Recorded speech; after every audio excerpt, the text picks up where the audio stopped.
people!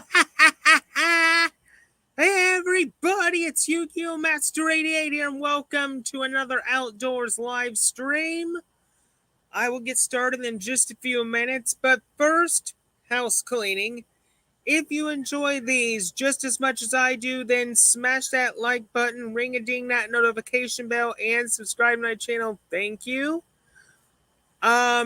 Just want to give a quick update here. I had to reschedule the Fedora live installation because the release date for the Fedora distro Fedora 39 got delayed. So I had to delay the Fedora live installation stream for just a few more days, but rest assured, it's coming. Just be a little bit more patient and you'll be able to see me live install Fedora 39 eventually. Also, just a reminder, November 15th, 4 p.m. is the next Edo Pro Dual Night Plus Open Chat. So keep a lookout for that. And I also plan to most likely do an Edo Pro Dual Night Plus Open Chat on November 30th at the same time. So also keep a lookout for that. I don't plan to be live for too long. I got some stuff I got to get done today. So I figured I spend close to about 30 minutes or so talking with you all. I pretty much got Chrome OS Flex set up on my Lenovo ThinkPad, so now I got two Chromebooks in my possession, an HP laptop that I turned into a Chromebook a number of months ago, and now a Lenovo ThinkPad that's now a Chromebook. The power of Chrome OS Flex is just unbelievable. Just unbelievable. In my opinion, it should be on DistroWatch and it should be an official Linux distribution. That's just my opinion. It's fast. You don't need to do maintenance on it. It just works. It's pretty much one of my top 5 Linux distributions alongside Linux Mint, Peppermint OS, Zorin OS, and Endeavor OS. Endeavor OS to me is a wonderful Arch Linux distribution that is, in my opinion, meant for beginners. And it also reminds me so much of the old Intergos distribution that I used a number of years ago. So, but it is what it is, I guess. I mean, that's my top 5. Chrome OS Flex, Linux Mint, Zorin OS, Peppermint OS, and Endeavor OS. That's my top 5. Beautiful weather down here in the great state of Florida. Been really nice the last few days. Also, just a heads up, I will be doing a new Storm OS video eventually, showing you all of the in-house apps that we have built and tested. The apps are coming along great. I'm going to be getting with Seeker later on today and see what's going on there. For those who don't know, I am part of the StormOS development team. I'm one of the testers. I pretty much test out everything and make sure it's all hunky-dory. That's pretty much my job. Also, just a heads up, December 24th, Christmas Eve, 4 p.m., I'm going to be reviewing Dark Zero's Zero Linux KDE, so keep a lookout for that. I forgot to mention that. Uh, Other than that, I will give it about 5 more minutes because I do have a main topic that I want to get into. So I'll give it 5 minutes and we will get started. So, had me 2 cups of coffee this morning. Wonderful breakfast. Just come out here, outdoors live stream for you all with this lovely weather. Um, oh, I forgot to mention something else before I forget. Um, Eventually, I don't know when, I don't know where, but hold on just a minute, folks. The mailman's here. Give me just 1 minute, please.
Okay, people, I'm back. Sorry about that. Had to get mail.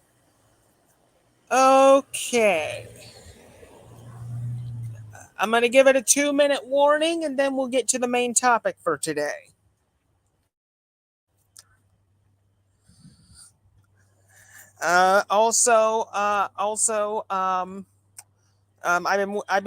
I've been wanting to say this for a little. Okay, there's my camera. I've been wanting to say this for a little bit. I know some of you all have been wondering what happened to macOS Sonoma. Um, Pretty simple to the point.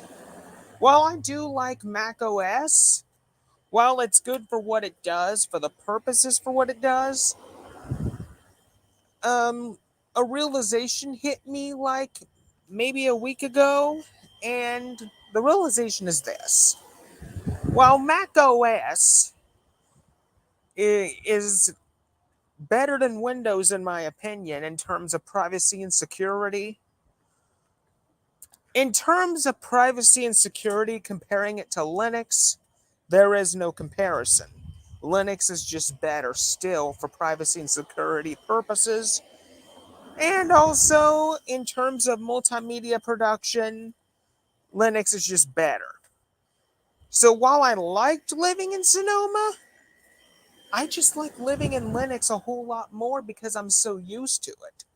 I mean, I've been pretty much a full-time Linux user since 2018, and I don't see that changing anytime soon. So Benny Boy, over a week ago, basically me and him were talking, and I decided since we're pretty much developing Storm OS, why don't I test Storm OS on my MacBook Pro?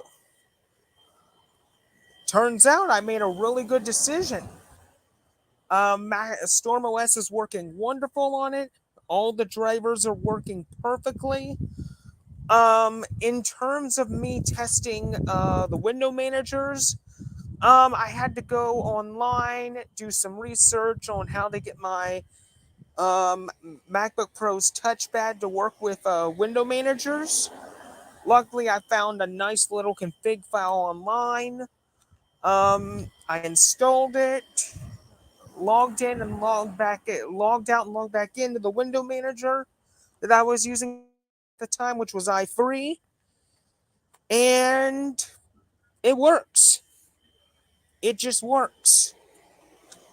I mean, i3 works like a charm, and essentially that's what I've been using here and there is a little bit of i3, a little bit of BSPWM, and a little bit of Xmonad. Reason why I'm living in window managers here and there is I have a public GitLab where I keep all my configs. I know I mentioned that in my BSPWM video, which I'm going to go back to that video and put the link in the video's description, and I'll also post the link here as well. So if you guys want to look at my configs, fork my configs, whatever, go right ahead. I don't mind at all. Um, I'm pretty much not a I don't know programming whatsoever. I just pretty much do it for fun. Do it just to see what I can get out of it and maybe what you guys can get out of it. So that's pretty much the whole reason why I made these configurations. When it comes to OpenBox, the only thing you can really config in OpenBox, in my opinion, is really the auto start config, which is hardly anything. So, I mean, I haven't lived in OpenBox for quite a while. Between i3, BSPWM, and Xmonad, I just like, dynamic retelling window managers better, in my opinion. And I'm surprised they actually work very well on low spec hardware. Very surprised. Anyway, that's enough about that. What do you all say we get to today's main topic? So today's main topic, and I haven't done this in a little while. I've been waiting for new distribution data to come out via DistroWatch, and I'm glad I did.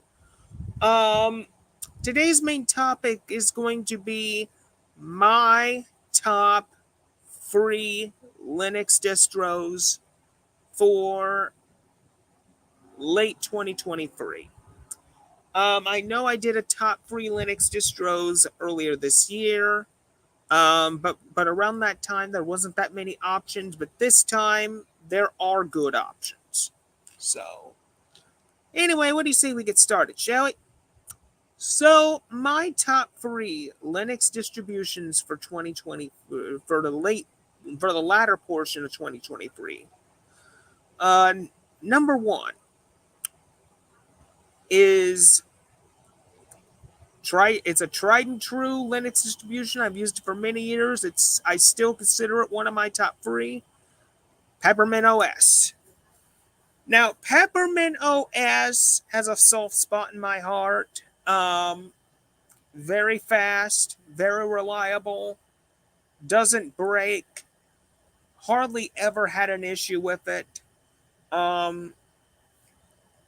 Started using Peppermint OS all the way back when I got into Linux full time. Started to get into Linux in 2018.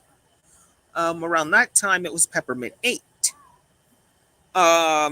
So, peppermint, still good. Um, it's essentially a do-it-yourself type of distribution now. I mean, it's pretty much a similar concept to what Chromebooks use.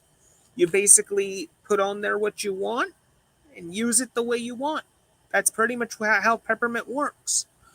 Lately though, I've been seeing some interesting developments with Peppermint OS. Like for example, they recently updated a Dev One edition, which I'm gonna have a look at that in a future distro review.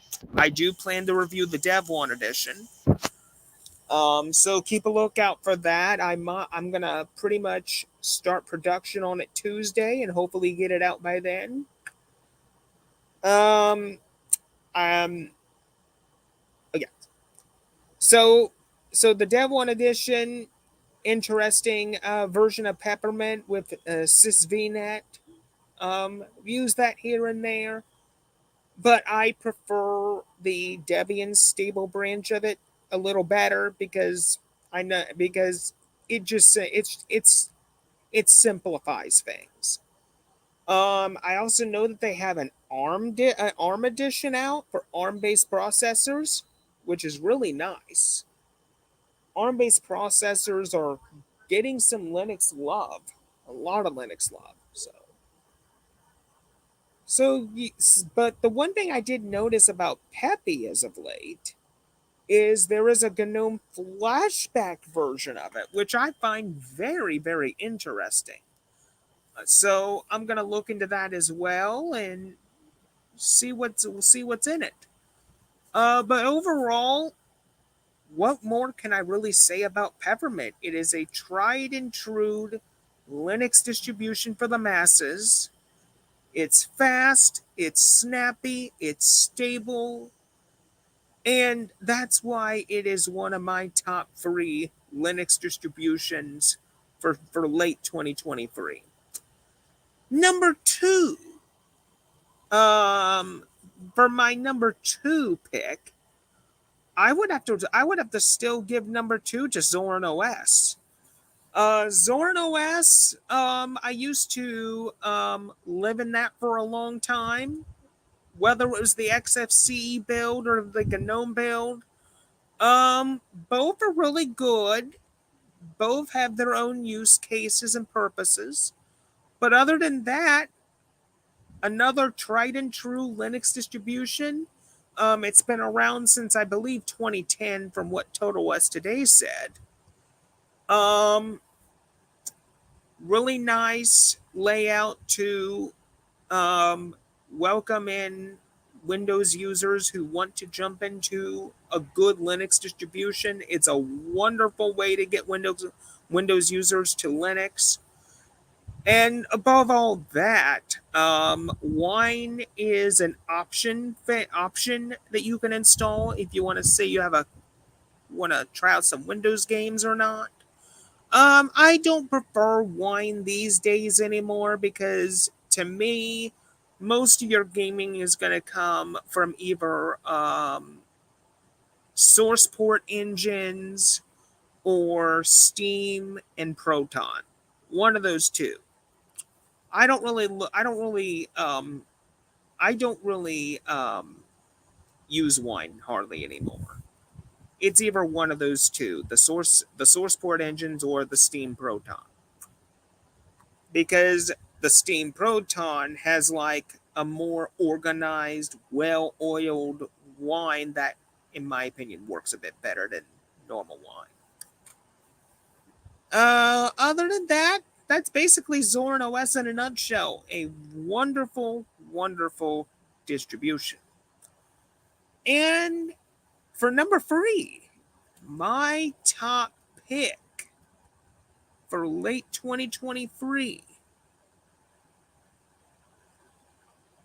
Honestly, I can't really say much more about this distro. I've said a lot of things about this distro. I would have to say my top pick is pretty much a tie. It's a tie between Chrome OS Flex and Linux Mint. Both distributions are really good at what they do. They have their own use cases, they have their own purposes. Both are very welcoming for Windows users who are switching to Linux, who want just something that they can use for daily use and to get real work done. But if I just had to pick one of those in particular, I would pretty much lean towards Mint because Mint's been around, in my opinion, longer than Chrome OS Flex. Um, Chrome OS, I think, was only designed, I think, back in 2010. Mint came out in 2006. So if I had to pick either or, it would have to be pretty much Linux Mint as my top three, as my top number three Linux distribution for late 2023. Now, true, Chrome OS Flex is pretty much right up there as another pick. It's very stable, very snappy, no maintenance required, updates flow amazingly. You got a nice Linux development environment that you can test out different Linux apps. But other than that, Linux Mint, what it has going for it is um, you can customize the theming, the accent colors, all the little nitpick stuff that generally, in my opinion, Chrome OS Flex has not been able to do as of yet. I'm hoping one day that changes. But back to Mint though. With Mint, you have a nice software center that you can install apt and Flatpak packages from. You can install snaps if you want to, but you'll have to enable it yourself. And I just don't trust snaps. Snaps, there's there's just it's just too easy to get malware into those things. Way too easy. That's why I prefer flat packs over snaps because flat packs are just more stable and easier to use in my opinion. Now your opinion may vary. You may say the complete opposite, or you just may like app images over the other two. That's fine too. This is why, in my opinion, the Linux community is so special because every single Linux user is different from the other. We have our own use cases, our own purposes, and our own way of running our computers. And that's what makes the Linux community so special. You don't get this in Windows. You don't get this in Mac OS. You do not in either one of those operating systems, you don't have diverse communities that use their machines their own way. You don't get that in those two operating systems. You just don't. But another thing to me that makes Mint really, really good is the choice between XFCE, um, Mate, and XFCE, Mate. Oh, what's the third environment? Hold on, folks. I gotta look this up.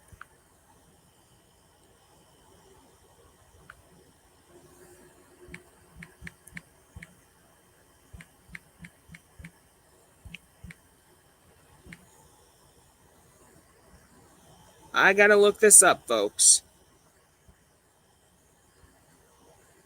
Cinnamon. Cinnamon. Okay, so I apologize, folks. It was on the tip of my tongue, and I just didn't think of it. Cinnamon's the flagship. XFC and Monte are the optionals. I lived in Cinnamon in 2019, and I thought it was really good then. It's most likely better now than what it was back then. But the Cinnamon desktop, to me, the flagship Cinnamon, is the bread and butter that makes Linux Mint so appealing to Windows users. You can customize the panel, you can customize the menu, you can do so much with it. So much customization you can do to Linux Mint Cinnamon than what you could with Linux Mint Mate and XFCE. If I had to pick, like, which one has more customization options than the other, I would have to pick Cinnamon, because Cinnamon is just that good when it comes to customization. Now Mate and XFC are getting better at customizations. They're adding more customization options every few versions or so. So give it time. XFC and Mate will get better at that. Other than that, there's not much more I can say about Linux Mint, Peppermint OS, or Zorn OS. Those are my top 3 Linux distributions for late 2023. Now, personally, in my opinion, I have a personal top 5 distributions. My personal picks is Linux Mint, Chrome OS Flex, Peppermint, Zorn OS, and Endeavor OS. Those are my personal top 5 picks. I would like to know in the comment section, what are your top picks of Linux distributions for late 2023 that you personally, in your opinion, think are suitable for Windows users that are wanting to switch over to Linux. I would love to see your info down on the bottom. And yeah, tell me what you guys think. But anyway, um um that's pretty much it for the main topic. I need to get off here, everybody. I got to get some stuff done. I hope you enjoyed this live stream as much as I did. If you want to see more live streams just like this, then smash that like button, ring a ding that notification bell, and subscribe to my channel. Thank you. Looks like my camera went out again. Hold on, folks. There we go. Okay, let's try this again. This way, now Joel can see me. If you enjoy these live streams just as much as I do, then smash that like button, ring a ding that notification bell, and subscribe to the channel. Thank you. I will be doing another outdoors live stream in a couple days with a different main topic. Once again, keep a lookout for the Fedora live installation. That'll be happening in a few days. November 11th at 4 p.m. is when I'll be doing that. November 15th, 4 p.m. is Edo Pro Dual Night Plus Open Chat. But until then, this is Yu-Gi-Oh! Master 88 saying see you later. Hope you enjoyed the main topic, everybody. And once again, I would love to know in the comments section down below, what are your top picks for Linux distributions in late 2023? Put them down in the comments below, and I will respond when I can. Anyway, have a good rest of your morning, afternoon, or whatever, or whenever the time or whatever the time is that you're watching this, and I will see you later. Have a good day, people. Bye-bye.